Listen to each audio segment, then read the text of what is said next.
Good day, fellow geeks. On this week's episode of Geeks of Azeroth, we're going to be talking about the live Legion dungeon race, Make-A-Wish Foundation, and pro players playing StarCraft and Hearthstone at the same time. All that and more on this week's episode of Geeks of Azeroth.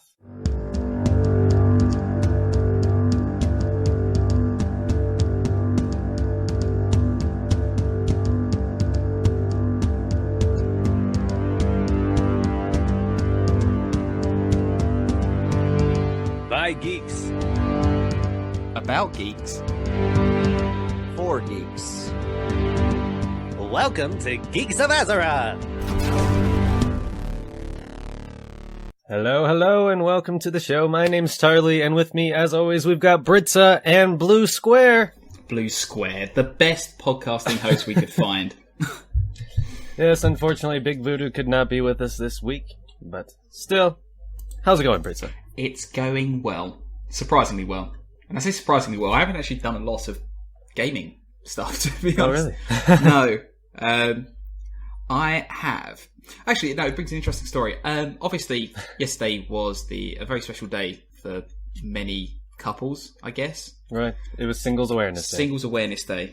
That's actually what it should be called.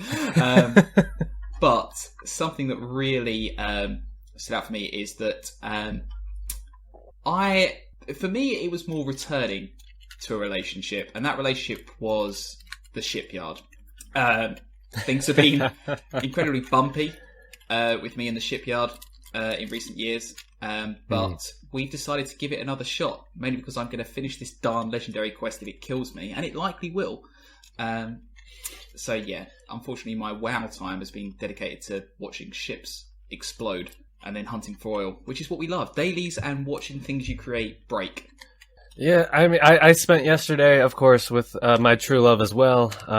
We got together back in late October, and then just went away, in December, and it was heartbreaking almost. But about a week ago, we got back together, and Valentine's Day was just perfect. And of course, her name is Overwatch. But isn't she going out with a load of other people as well? It's special. It's just you two. Yes, it's just me. Awesome. All right, well, shall we jump right into the news of the week? Mm-hmm. Hey, we recording? Yeah? Okay. News of the week. First off, and that's happened since we've done an episode, we had the live Legion dungeon race. That is kind of hard to say, kind of a tongue twister. Say it 5 times fast, Tom. Britzza. That's the best you're going to get out of me. Because I'm using tongue twisters. Okay, so basically what happened was, it's like if you've ever seen the live raids done at BlizzCon, they had a couple of teams competing to see who could finish these dungeons first, and obviously they're new dungeons that we have never seen before, and it's quite cool, and the whole thing can be rewatched on Twitch. We will have the link in the description below for you. But just very cool stuff. One of the coolest things we got to see was a new dungeon that they hadn't released yet in the beta or the alpha, whatever this is. And that was the Maw of Souls. That is the dungeon kind of like, what's the one now? Grimrail Depot. Yeah. It's very similar to that, where you start off kind of moving towards your destination and then you get on a ship, and then the rest of the dungeon is spent on a moving ship, and it is just... It's fantastic. The visuals are some of the coolest I've seen in any Blizzard dungeon. And I was hoping that they would do something with this dungeon where the bosses actually interact with the ship. Like, it's not... Grimrail is really cool, because you can see stuff going around you and things like that, but the bosses are still pretty typical. You literally are moving from room to room like any dungeon, but they've really gone all out. The bosses are grabbing hold of the shit. It's kind of a mix between Grimrail Depot and the Madness of Deathwing. That's how that's my vibe from it. And I actually like the Madness of Deathwing from an NFL perspective. So yeah, they're kind of two fun things for me. No, I would definitely agree. It does have that kind of spine feeling to it. I agree. Not everyone's going to like that comparison, but. So what did you think of the race itself, though, Tony? It was great. I didn't get to watch all of it, but I just love watching that.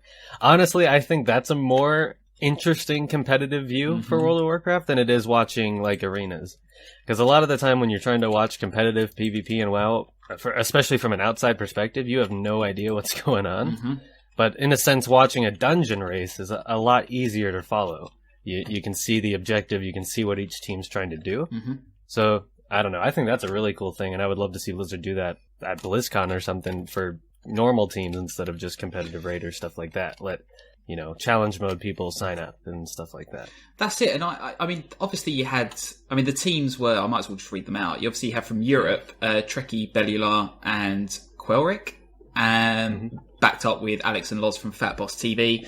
And from NA, you had Tarley, Killers, Monkio, sorry. And you had Tatva and Tovo from Line of Sight Gaming backing them up. And I liked that they kind of opened it up. I remember Law saying in the opening bit, like, that they just wanted to have fun with it. It's not designed for competitive. They didn't want an exhibition competitive play. They just wanted to show people what these dungeons are like and just have a bit of fun with it. And I think it was good. It was cool as well to see something that you typically only see in BlizzCon. The races. Yeah. And it was actually entertaining to watch because, I don't know, you might even say to some extent, was it intended, but they actually showed two very different strategies for, I'm forgetting the name of the first dungeon. What's the name of it? It wasn't the Halls of Valor. Halls of Valor, yeah. They showed... Yeah, that one. Yeah, that one, man.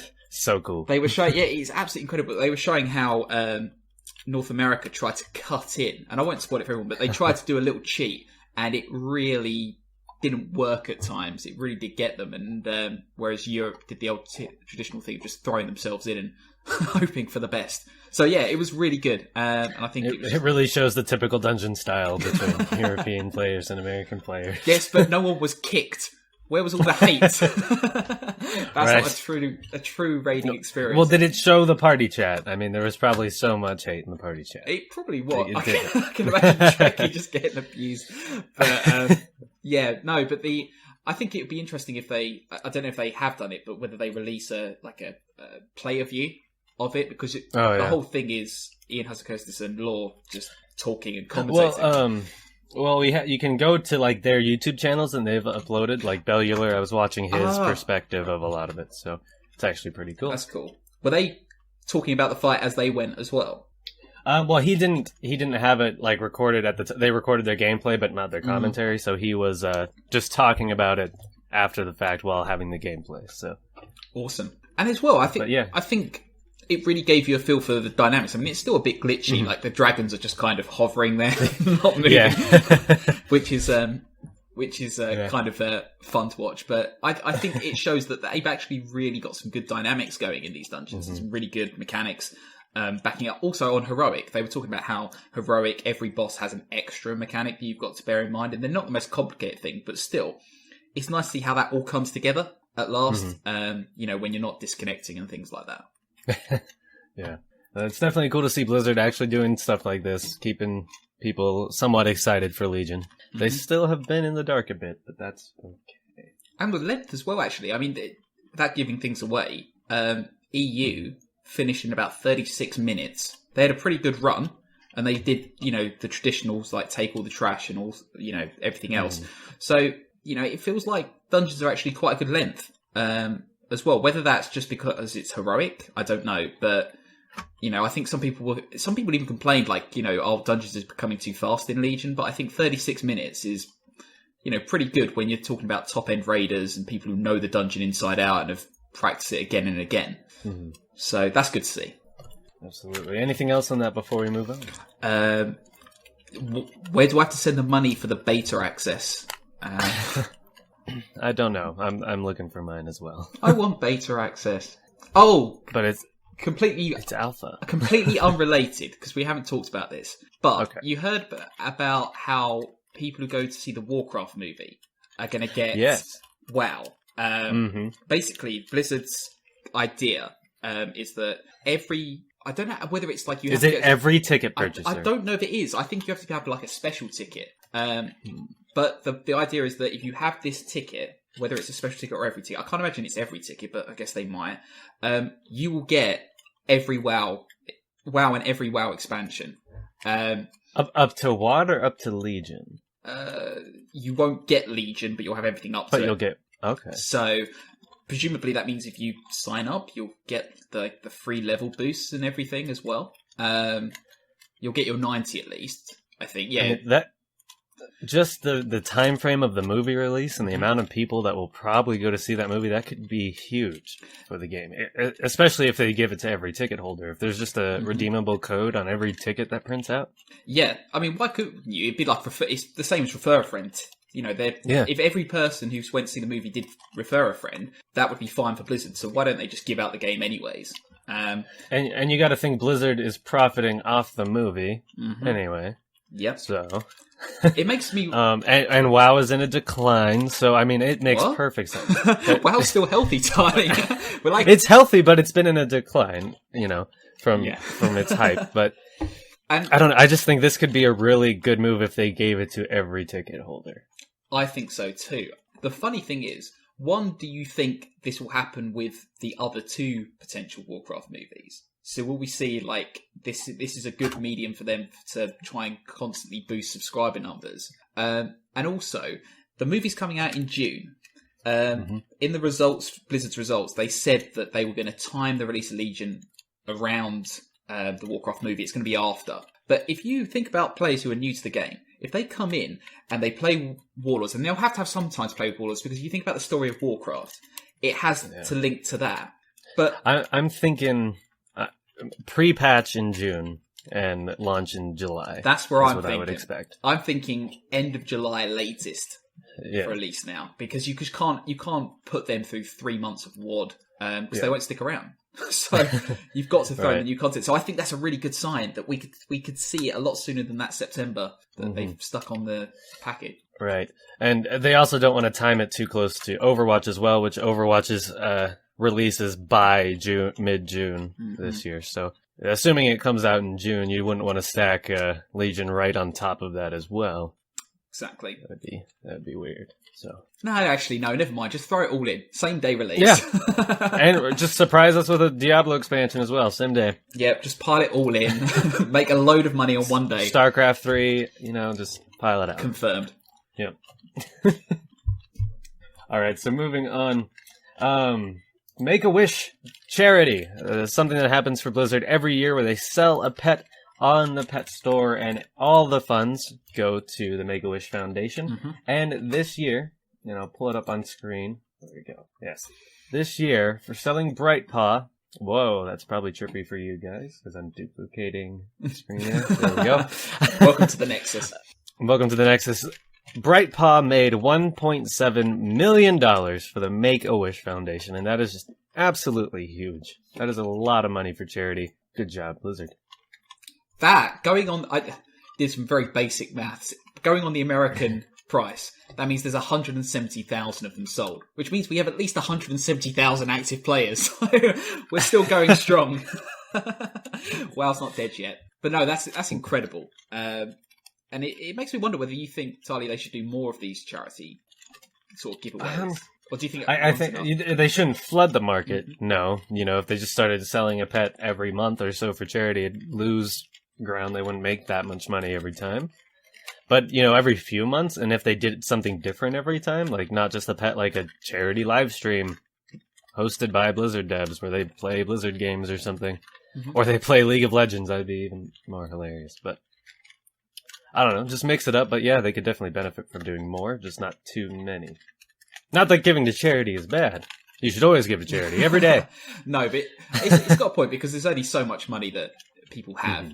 Not everyone has lots of money to spare, so yeah. I lost your audio there for a second. Oh, am I back? Oh, you're back. You're back. You just got really quiet there. Oh, right. Fair enough. We'll sort it in post-edit. Yeah, no, it's great, and I think if you bought the pet, or even if you bought previous pets, it's great that you're supporting that, and Make-A-Wish as well.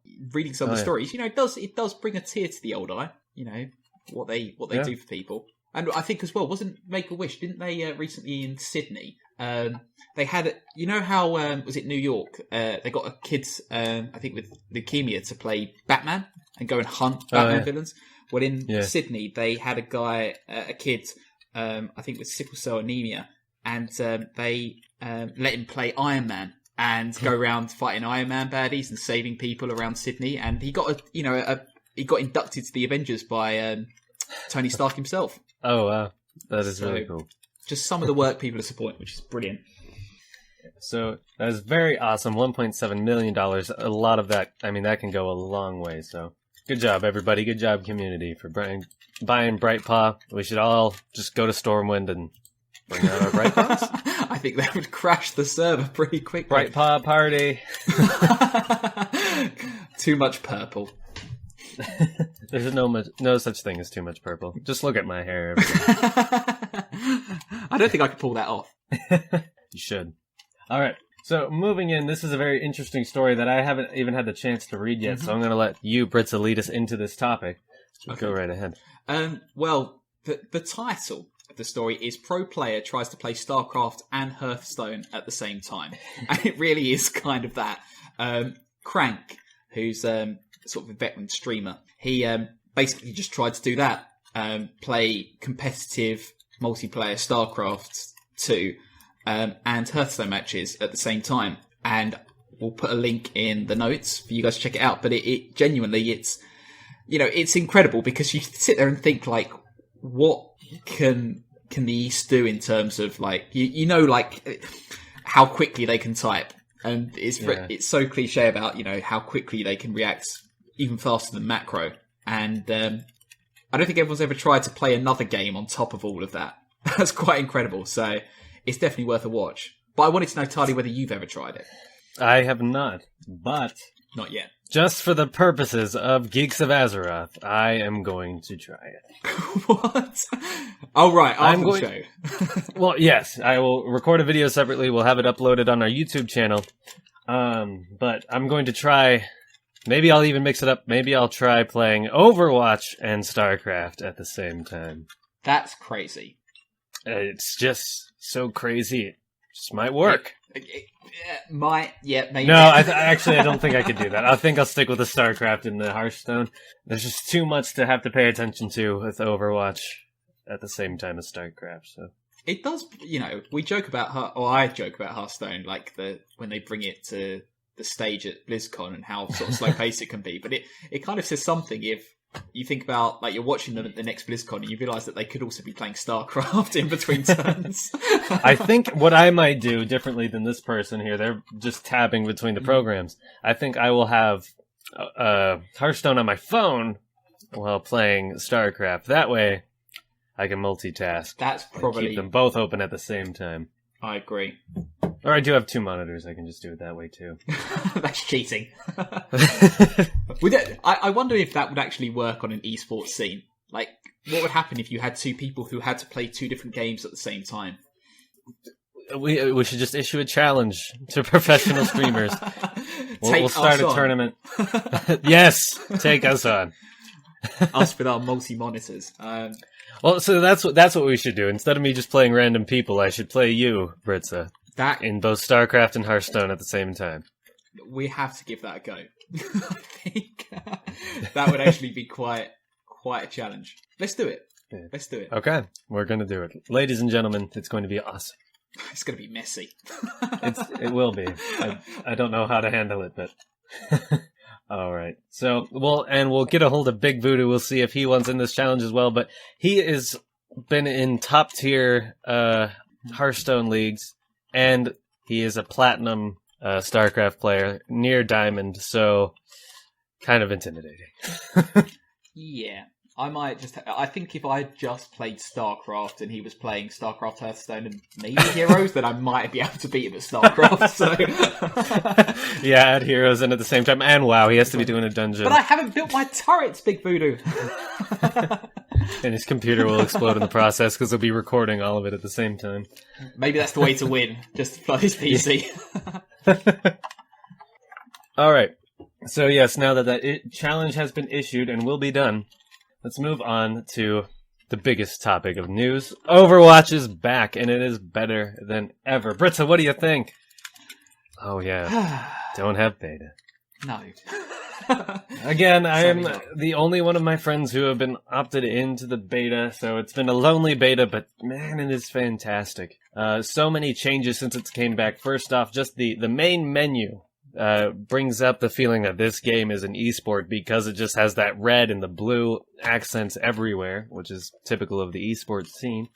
But now there's a lot more options in the menu, like actually being able to turn off the music, which is very nice. That's cool.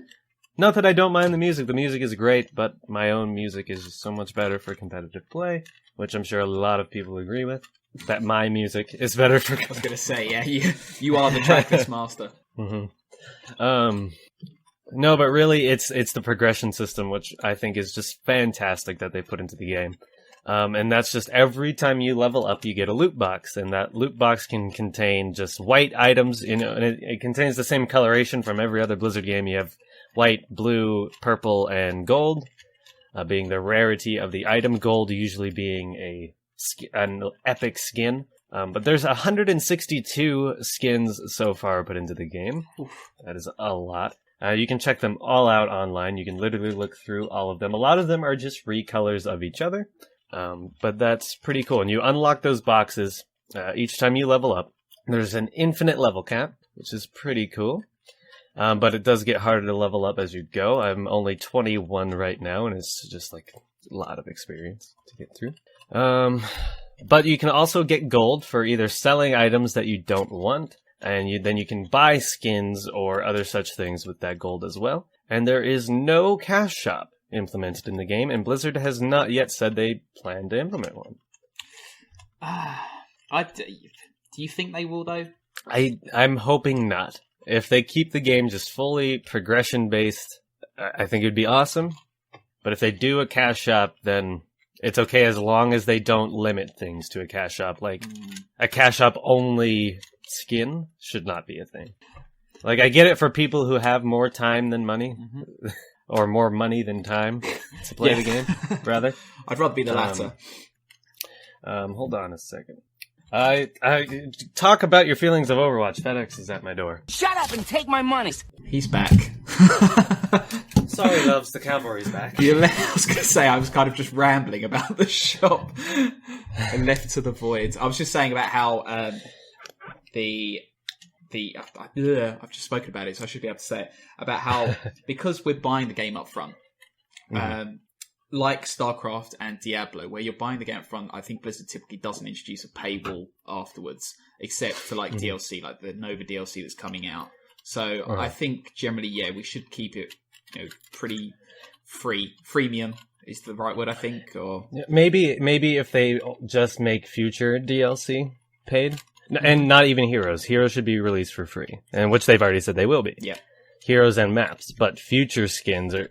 Along with skins, there are emotes, there's voice packs, there's sprays. You can spray paint the walls with hundreds of different tags, player icons. So a whole lot of stuff that you can unlock. So if they release just packs of new stuff in the future like that, just the cosmetic stuff that you can pay for, I would be okay with that. Yeah, no, I think that's fair enough.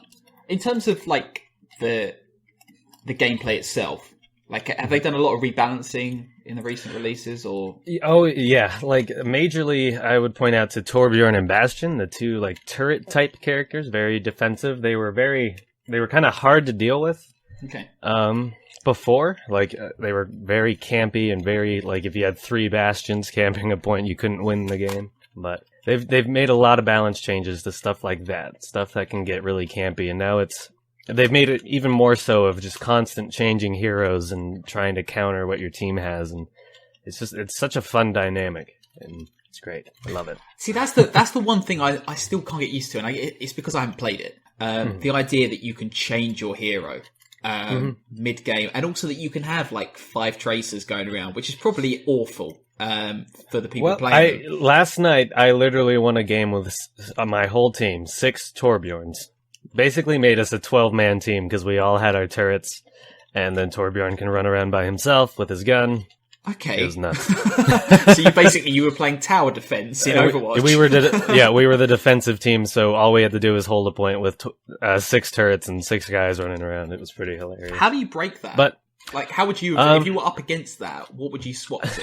I'd be hitting my head against the wall, but I would say the entire team switched to D.Va at that point, because D.Va's very tanky, and she can put up her shield that blocks any incoming fire, Okay. and then she can fly forward, so you can just fly straight into a turret and blow it up, kind of a thing, without it actually doing damage to you. But I just want to get stuck in, because I need to get used to that. Because that's going to be the weirdest thing as well with esports, traditional esports. You know, like you think about League of Legends and even Heroes, you watch the teams pick their characters, and you remember, like, you know, with the big League of Legends, like the big finals they hold, and like there's so much commentary going on with the character selection. But with Overwatch, that's not. I don't know if that's going to happen. I know, because you can't really discuss what's going to happen, because you can change it literally 5 seconds into the game. Yeah. And that's really cool. It's definitely going to change up the esports scene. I mean, a lot of people have been running with team metas. You know, honestly, like they'll just pick a team and they stick with it. I've seen that win a lot of games, but just being able to change and adapt on the fly has won me and some teams a lot of games too. Just switching it up, countering your team, your other team, and it's just such a cool dynamic. And it's so different from anything else we've had as far as shooters go. Anyway. But something else I love is just the community. The community in this game has just been so great. You know, I've been used to like Heroes of the Storm community or stuff like that, where it's just not everybody's super friendly to new players or anything like that, but just everybody loves this game, and you just get that feeling when people are playing. People don't even care if you're winning or losing. They're just playing the game and having a great time. I think you've been taking some sort of recreational substances there, Tarley. The idea of a community being friendly and warm. I mean, eventually, like every once in a while, we'll get the one player who starts yelling at everybody, but then the rest of the team is just like, "Shut up." That's good. That's good. Okay, as long as there's an essence of madness in there. Yeah, it's still there, but it gets shut down because it's just everybody is loving the game right now, and you don't see a lot of people talking to each other in the game though, because everybody emotes to each other, and it's hilarious. You just like, I'm always saying hello to people. Hello. I'm saying hello to people and then shooting them in the face when I play Tracer. I just jump around, wave, and shoot them. That's the best way to. And another thing they added was just so much more dialogue to the game. Like you'll notice in Heroes of the Storm, before a match starts, heroes will talk to each other based on who's there in the starting lineup. Yeah.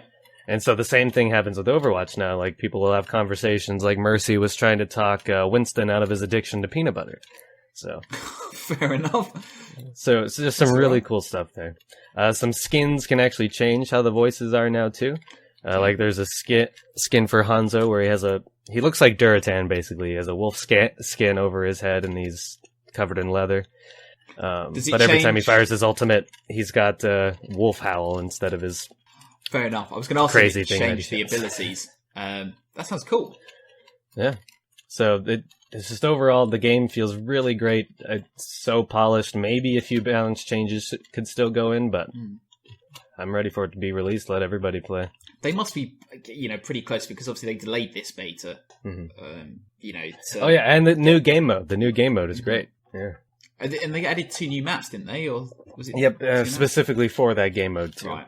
How are they? Are they, are there any problems? They definitely changed it up, but like it changed the meta of how the maps play, being like symmetrical or whatnot. They're both very different. Like the one on Nepal, all the rooftops are slanted, so you just cannot have people like jumping up to rooftops, having that advantage point. So kind of changes the team dynamic there, for instance. Okay. The other one is on a skyscraper, and there's a lot of places you can fall to your death. So. Or cool. Be knocked off. So, yeah, a lot of fun stuff there. Brilliant. But yeah, that's basically my take on Overwatch. Kind of rambled about it for a bit. No, I think when I was walking through my local game store, it's literally plastered across most of the walls now. It's getting exciting. It's there. I can pick up a box, I can take it, and I can pre-order. Which is something I can say a few months ago, and that's exciting. It isn't just this flashy video that we saw at BlizzCon. It's actually coming out, and it's coming out soon, which upsets me because I haven't played it yet. One day, Britzza. Will I ever get beta access? I mean, I don't think it could be worse off than Zool having beta and not able to play beta because his computer's busted. And My heart is with you, Zool. on top of that as well, I heard that for anyone who's like me who hasn't got access to Overwatch, there were 8 million opt-ins for the beta. So if you didn't get one, you're in good company. The fact we've got 2 hosts on this show who did get access. I know, which is interesting because there's less than, I think, 100,000 in the beta, less than that. So we did pretty well, to be honest. So I shouldn't complain, really. Yeah. And Big Voodoo's for focusing on StarCraft anyway, so he's fine. Right. He secretly hates his life that he's not You're in good company, Big Voodoo. But just on an off note, the thing I went to grab from FedEx is something I might actually do a review on epicgeeks.com. It's something I've never used before. It's called an ultra-wide monitor, basically changing everything from the 16:9 that we've been used to a 21:9. Jeez. Being very wide field of view. I'm going to do maybe an unboxing/review and see how I actually think of that for gaming. Nice. Is there a particular reason you wanted 21:9, did you say? Or 29:9? 21:9? 21:9, yep. It's an ultra-wide, basically, and it's curved as well. 34-inch display. It's going to change me from using 2 monitors down to 1 without losing a lot of screen real estate.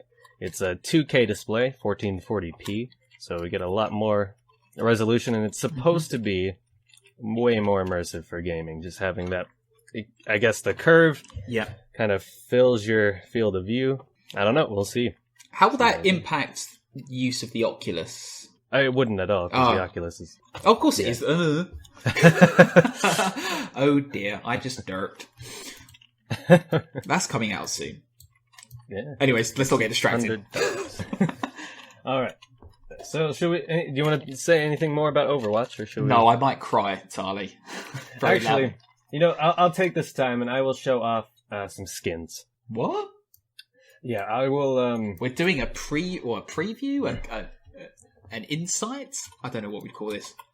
I'm just gonna find some images here.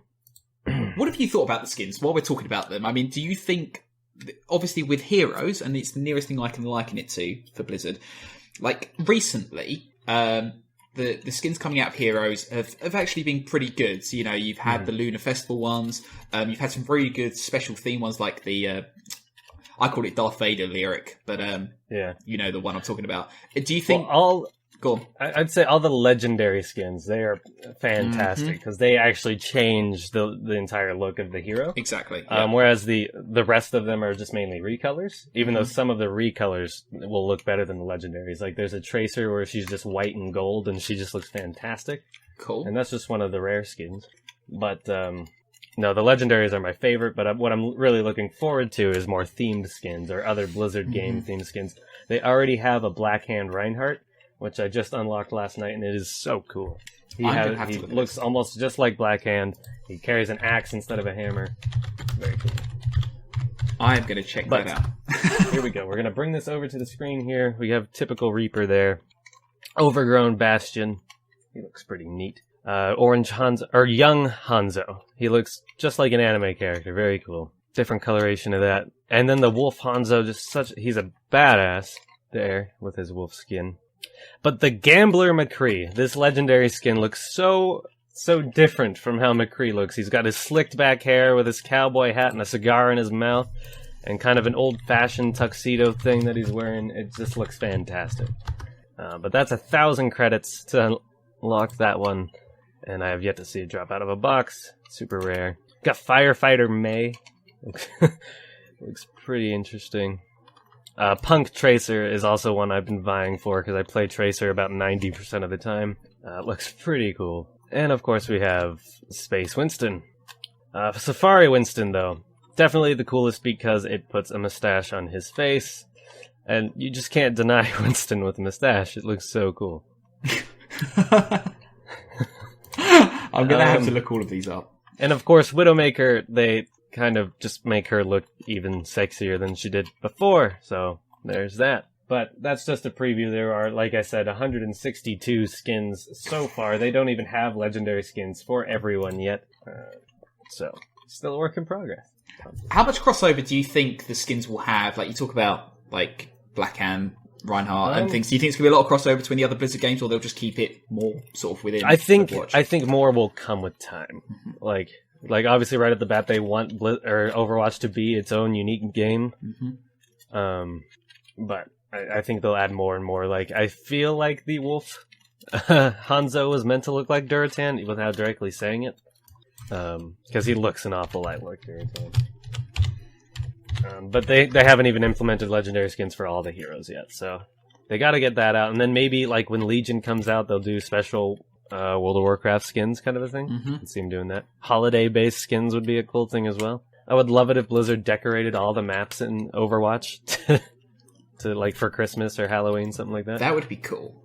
And the other thing as well is that, and I've realized this, we're talking about this for a while now, but backwards onto games like Heroes. Like, when they start incorporating Overwatch characters, do you think Tracer is coming out first? Yeah, exactly. Do you think that they'll also start bringing over the maps and the skins that they've got in Overwatch for some of the other... Like, can you imagine, like, a crossover between, I don't know, like a Reinhardt, a Nubarak? I don't know, I'm just trying to think. That'd be interesting. Definitely the maps, for sure. I can see some of those maps working out very well for Heroes of the Storm, so... but there's so many crossovers already, like Widowmaker could just be a skin for Nova, for instance, instead of just bringing Widowmaker into the game. Should be too much like Nova already. Yeah, no, I see what you mean. Where Tracer stands on her own 2 feet, being like really quick and dashing all over the place. Really interested to see how her mechanics work out. I imagine it should be quite similar to... I'm trying to think, there's a lot of characters that have teleport abilities. So I'm just trying to think... I don't know how it would work. Yeah. All right, so onward to the discussion, finally. We didn't go through it? What? I thought that was... We kind of turned Overwatch into our discussion of the week, but we have another topic to discuss for you guys. And that is Blizzard, back on February 8th, just turned 25. Woo! They're 2 years older than I am. Ah, bless, but they are younger than Zul. So... Are you? Yes. Yes, they are. So, Zul must feel very old, right? Zul, you are older than Blizzard. My God. As if there was a time before Blizzard. Right? I just can't imagine such a thing, but it has been, wow. I mean, we can look through this article discussing, that's their quarterly earnings. I mean, let's just talk what Blizzard has done. They started with just simple side-scrolling, what was that, Blackheart? I can't remember the name. Blackthorn? I know that wasn't their... Blackthorn. That was one of their first games, not their first. Their racing title that they had was, I think, their first game that they released, where it was just like 5 of them working in a basement. That's it. RPM Racing was the first in 1991, followed by the Lost Vikings, and then Rock and Roll Racing in 1993. And we're talking like Genesis level gaming. Yeah. So, and it was around 1994 they started their development of Warcraft, I believe. Yeah, Warcraft Orcs Humans came out in 1994, along with The Death and Return of Superman. So, probably not one of their most well-known games. No. And then, Justice League Task Force. So they were doing, like, DC stuff kind of before they started doing Warcraft stuff, which is something I didn't even know. But Warcraft just kind of took off. It was a very popular RTS. It kind of redefined the RTS genre at the time because the genre was very slow-paced at the time. And not saying Warcraft 1 was necessarily fast-paced, like compared to StarCraft, but it definitely made leaps and bounds for how you played RTSs at the time. Like, it just changed the perspective entirely. And so, of course, they went right into Warcraft 2. And I believe that's when they hired on Chris Metzen. The amazing guy we know and love today. Yeah, Green Jesus himself. That must have been when Thrall started coming out. So yeah, yeah. I think probably about that time. I'm trying to look back to the Blizzard video because I think he talked about when he started, but around then. Yeah, he started to actually no. It was on the development of World of Warcraft was when he joined in. So I lie. We all lie. Take me outside and flog me. I lie. Diablo was in 1996. Yep. So the original Diablo, and of course that broke ground for the basic dungeon crawling adventure game that it was. So they quickly moved on to Diablo 2, as well as deciding they wanted a Warcraft in space. And they made a build called Orcs in Space. Mm-hmm. And the people who tested it thought it was awful. It was. So they basically rebuilt the game from the ground up, and that's how we came to know StarCraft, the original StarCraft. And at this point, Blizzard had pretty much abandoned any other titles that they had worked on in the past, like their DC titles or their racing titles, and it was strictly the 3 that they moved on from here for years and years to come. And Warcraft 3 came out shortly, as well did Diablo 2 and StarCraft Brood War. And that redefined esports for Koreans, like so much that became their national sport basically when Brood War came out. They're still Blizzard playing it. They're still Blizzard playing couldn't Brood believe War. it. Like Blizzard didn't even know about it for half the time, and then they go over to Korea and they were just mind blown. But then the development started for World of Warcraft, and Blizzard would never be the same. Their team grew so big, they got their big office in Anaheim. Chris Metzen joined, and Green Jesus became a thing, and it all went down in history, ladies and gentlemen. 25 years later, look where we are now. Diablo 3, StarCraft 2, Legion is the 6th expansion? Yes. He counts quickly. No, hang on. Is it? You made me do math on the fly, Tarley. What have you done? Burning Crusade, Wrath of the Lich King, Cataclysm, Mist, Pandaria, WoD. Yeah, so Legion is the 6th expansion. We can do math, us. And then, of course, we have Heroes of the Storm. They joined the MOBA game maybe a little late, but at the same time, they've brought it to the esports scene in a different way, because a second year in a row, Heroes of the Storm is going to be broadcast on ESPN. So Blizzard just making leaps and bounds with what they do with their games, even though it's not as played as the other MOBAs. They're still doing great work with it. And then, of course, we have Overwatch, their new title, their newest IP in 17 years, being released this year. So now, 25 years, that is a huge milestone for a game company. A lot of them don't make it this far unless they are just huge games like Activision. Of course, Blizzard is now a part of Activision, and that's probably how they've stayed alive so long. Maybe it's debatable. Maybe Blizzard is the reason Activision has stayed alive this long. I think it's interesting as well that if you in the timeline from 2002 to 2010, or from 2001 really to 2010, the only games they were releasing were Warcraft franchise based. So starting from Warcraft 3 Reign of Chaos all the way to Cataclysm. So for a huge chunk of those 25 years, right in the middle, the sandwich, Warcraft was pretty much bringing in all their money. And I don't blame that, because, it's the release of World of Warcraft in 2004. The subscription model was just flooded in money, and it probably gave them the funding to keep going. So, I'm going to be big and bold and say this, but I think World of Warcraft is pretty much the reason they got to where they got to in the last 25 years. Oh, absolutely.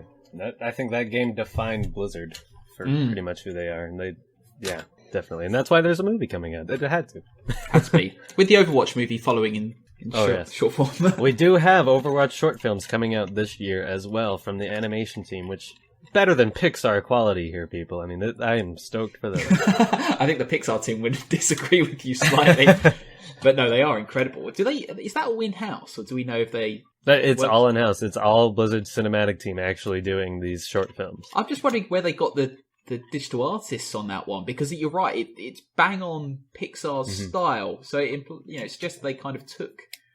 And that on top of the fact that they've released like 2 cinematics for Legion, and they have, cinematics for Heroes of the Storm that they do all the time. And I mean, it's incredible. The Legacy of the Void one that came out was incredible. So their team has been very busy and very on top of things. And I'm sure we've had this discussion about how Blizzard would absolutely nail a CGI movie. Oh, yeah. If anything, it's the one thing that makes me reluctant that we've got a live action one coming out, to be honest, because I think they could absolutely do wonderful things. But I guess maybe if they do an Overwatch movie, it could be CGI.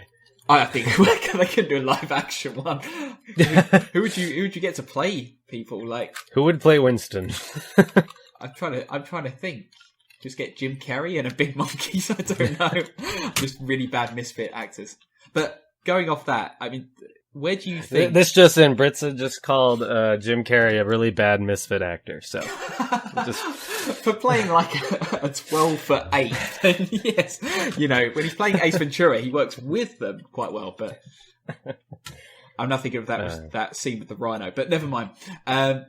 Going off that, what do you think is going to happen in the next 25 years with Blizzard? Well, I mean, I think in the next 25 years, the whole landscape of gaming is going to change dramatically to begin with. True. I just think of how gaming itself has changed over the last 25 years. So think of where we are now to 25 years in the future. It's going to look dramatically different. Mm-hmm. So it's kind of hard to say, but Blizzard itself, I'm sure they will still be around, and World of Warcraft 2 will definitely be a thing. Yes, we hope. Maybe. It's definitely hard to speculate that far into the future. I definitely want Blizzard to still be around, and I would still be giving them money. Overwatch will have 100+ heroes. Possibly. Could do. Do you think that... I guess, okay, in the next, say, 5 years... In the next 25 years, I don't think World of Warcraft will be around anymore. I'll at least throw that out there. Possibly. Yeah, maybe. It certainly won't be around as it is now. That's definitely right. It probably will be VR headsets and matrix cables and things like that. But I guess in the next 5 years, do you think we're going to see another new IP from Blizzard? Absolutely. It could be another MMO. It could be something just we've never seen before, which I think is what Blizzard is best for doing. Mm-hmm. I mean, look at Overwatch, how kind of genre-defining it is. I think Blizzard can do that again. They did it with World of Warcraft. They did it with StarCraft, Diablo, now Overwatch, and they can definitely do it again. What genre they would do, who knows? Like, would they do another MMO? I think a new IP would be great, definitely. As far they should also strengthen, like do Warcraft 4 should be a thing in the future. Just keep their IPs alive, but a new one down the line would be great as well. But what genre could it be? I don't think it will be an MMO. No. I think MMOs had their huge heyday in the last 10 years. I think MMOs are difficult now because new ones cannot get off the ground very well. New ones can't get off the ground very well, and also even the greats are finding it hard to retain players. And I think people haven't always more people are finding that their time is divided.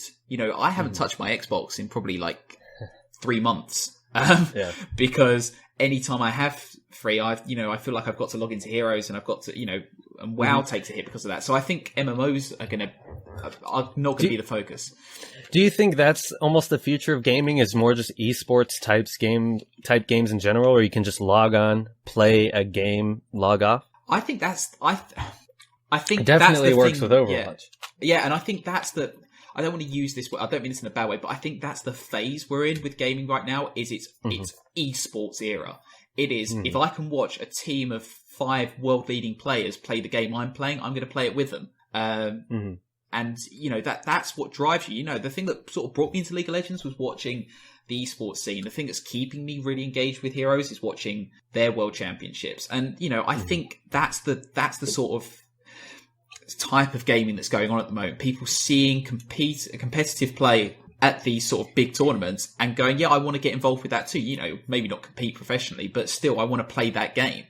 So with that being said about the genre right now, or the gaming scene right now, what I would love to see from Blizzard, something that they have not done before, is just a full-on first person or third person, but just RPG, just full-on Skyrim-esque game, a self-contained RPG. Yeah, no multiplayer components, fully single player, story driven. I know it'd be different for Blizzard, but with the way they tell stories, the way they do it, and if they made it a new IP and then expanded on that IP in the future, I think it could be really awesome. Blizzard's some of the best storytellers I've seen in gaming. I guess to predict it, the thing with their current games is that they're so spread out. Like you said about how spread out they are in terms of genre, it's really quite impressive. You've got the fantasy tied off in Warcraft, you've got sci-fi tied off in StarCraft. So when you're trying to predict, well, what haven't they done? Probably something that's set in this world. Yeah. And I think that's probably where they might want to go. And, but Activision Blizzard already has games like that. Call of Duty. Call of Duty, and it does games, so it's obviously not going to try and step on its own toes, but an RPG element perhaps set in the real world, modern day world, or maybe the future real world, which isn't full of Protoss and Zerg trying to nibble at your toes and that. That could actually, that could be something quite interesting. And also, I think there's going to be a real boost with the current gen consoles, because it's been slow to start with, but now the games are coming out, more people are going to pick them up and start playing them again. And that being said, the next generation of consoles is already in development. Exactly. So, and with the growth of VR, we've talked about this before. Surely the next IP has to take advantage of the Oculus and the other VR headsets, because top-end gaming is going to really push that. And because Blizzard has always been the company to take other ideas and then just make them awesome, Blizzard could definitely step into VR strongly as well. If they sit back, watch it come out the next couple of years, and just see how other companies do with it, and then they make their own VR experience, I think Blizzard could just do that very well as well. And I sure I've said this before, but I think Blizzard can completely change the way esports works if they bring VR into spectator esports. Yes. Oh yeah, absolutely. That would be that incredible. Happens, they will having a full overview of a Heroes of the Storm match, for example, and just being able to being able to like pick up my Xbox controller and navigate the map while looking around. While I've got the commentary from Twitch in my ear, that will smash League of Legends and Dota easily in terms of getting people engaged with the game. Brilliant. So come on, Blizzard, we know you watch. Come on. That's a great idea. I know it costs money, but come on, you've got loads of money. We've seen your results. And I mean, we can pull up the results from last year just to see how the company has been doing. They are, unless you're financially minded, they will seem a bit heavy, but we can look at them. I guess the salient points are that there's no developments happening in Diablo or StarCraft in the immediate future. They're not looking to grow that much more through new expansions and otherwise. Hearthstone is a huge money maker. Still got 40 million, over 40 million, registered players. 14 million players playing Hearthstone. Well, 40 million players playing Hearthstone before League of Explorers came out, and then when League of Explorers came out, they added another 7 million or so, something like that, about 20%. So yeah, that I think, unless I'm mistaken, is the. I thought you said 14. You said 40. 40 million. Yeah. 40 million players. 40 million, but it's more. It's about 40. It's nearer 50 now. 50 million players. That's crazy. That is a crazy amount of players. But that will then become the second most popular game when Legion comes out.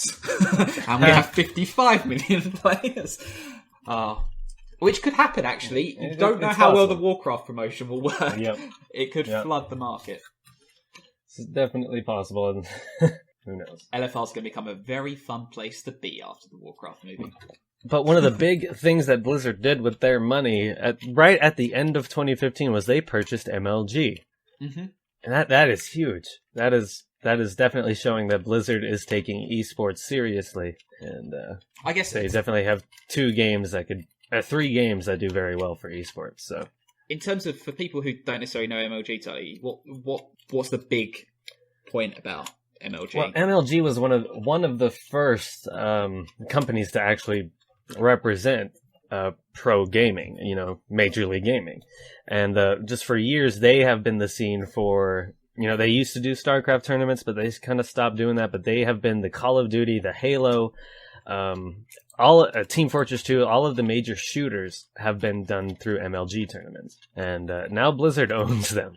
And Blizzard has a shooter that's now coming out. Yep. Coincidence? It paid. The thing that shocks me is that it paid $46 million for MLG, which just shows how much money they're willing to pump into this. And quite a few years ago, actually, and Blizzard just hasn't really stepped on, or they kind of just. I'm not quite sure what they did with it, but Blizzard bought the IPL. That was the IGN Pro League for StarCraft. And that just kind of helped StarCraft grow. They didn't make a huge deal out of it, but StarCraft esports grew quite a bit off of that from its American audience and its Korean audience. So my concern with them buying MLG is that they will make it exclusive to Blizzard games, which I don't think they should do. I think if they want MLG to still be what it is and make it better, they should incorporate other games as well, not just their own. They should really be trying to grow esports entirely, and that's what it seems like they're doing with buying MLG.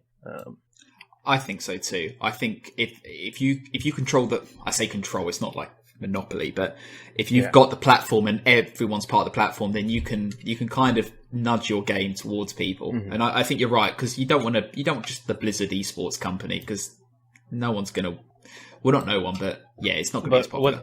What's next is actual more televised broadcasts of game tournaments, which since Blizzard has Blizzard hired on one of the old heads of ESPN, now works for Blizzard. So that could mean something as well. And the UK did their first ever broadcast of League of Legends on the BBC, which is huge. But albeit... Yeah, their Worlds coverage is really good. The BBC 3 channel is now online, so it's kind of now gone from main broadcast back to online. So it hasn't really done much, but still, it means that esports is creeping into the UK mainstream, which is huge. So that whole discussion topic did kind of go off on quite a tangent there, but we had a good point. Good points to make. Yeah, I'm sure whatever that was, we had a good point. But I think we're just kind of running out of time. Did you have anything else to say there, Britzza? Nope. I just think, just wrapping up that whole conversation, I think Blizzard has a strong future to look forward to, and Blizzard will always adapt to what the community is doing. And that is Blizzard's strongest point, so I think they will still be around in 25 years. Shut up and take my money. All right, so any shout-outs to wrap up the show? Britzza? There are a couple jumping to mind. Sergeant Megami, Silas Nicole. I'm absolutely ruining these names, so apologies if I can't pronounce it. The Decoy, as always. Firemancer, and that's about...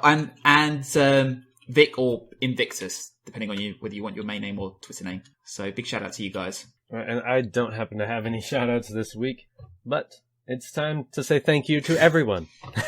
Shout out to Zool. Shout out to Zool and Big Voodoo. Yes, I miss you guys. Miss you, Zool, the most. God, come back to us. It's funny because he mentioned about whether we were going to do a repeat of 50 Shades of WoW. But I forgot about that from last year. Check it out from last year, if anyone's interested. That was quite an episode. Yeah, it got pretty interesting, pretty heated, steamy. No children watching that episode. That's it. All right, so thank you everyone for tuning in. As always, we definitely appreciate it. You can always check us out on iTunes, Stitcher, YouTube, and Twitch, and you can follow us on Twitter at Geeks of Azeroth. You can find me at Tarley_pause. Where can we find you, Britzza? You can find me at Britzza_EG. And you can find Zool at ZoolGeek, and Big Voodoo in his leet speak at B1GV00D00. That is leet speak with numbers. I'll tell you what, if he becomes a StarCraft champion, he will become the hate figure of every commentator. Yeah. Bless him. But as always, you can contact the show with your questions, shout-outs, your jealousy about not being in the Overwatch beta. Send all of that to geeksofazerotheg@gmail.com. And you can always check us out at epicgeeks.co.uk for more shows that we do. You can check out this challenge that we're going to be putting up on YouTube, me versus Britzza in Hearthstone and StarCraft at the same time. That will be happening sometime this week. Oh dear. Oh dear. All right, everybody have a great week in Azeroth. Bye-bye. This podcast is part of the Epic Geeks Network. To find out more about our other gaming podcasts, head to epicgeeks.co.uk.